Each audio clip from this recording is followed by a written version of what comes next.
During a key diplomatic trip, Brazilian President Luiz Inácio Lula da Silva, on his first trip to Cuba in his third term, openly spoke against the U.S.'s long economic restrictions on Cuba. Calling the restrictions unlawful, Lula strongly condemned Cuba's place on the U.S. list of terrorism supporters. This stems from former U.S. President Donald Trump's choice to add Cuba to this list. Even though the present Biden team has changed many of Trump's decisions, Cuba's status on this list hasn't changed. Lula at the G77 summit in Havana said, "Cuba pushes for fair global leadership, but still faces this unfair restriction."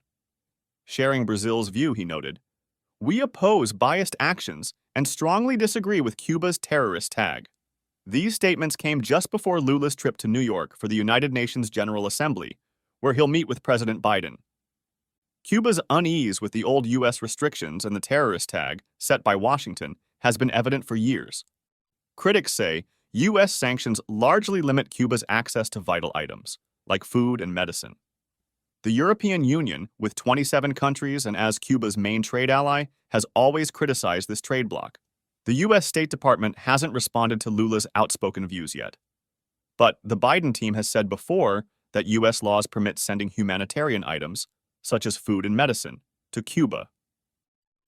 An important thing to note is Brazil's expected stand at the Assembly. Brazil may return to its past stance, opposing the Cuban restrictions. However, during Jair Bolsonaro's 2019 leadership, Brazil aligned with the U.S. and Israel, rejecting the proposal.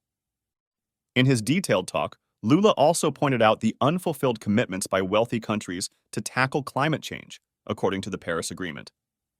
He stressed that richer countries have a bigger historical debt regarding global warming than poorer countries.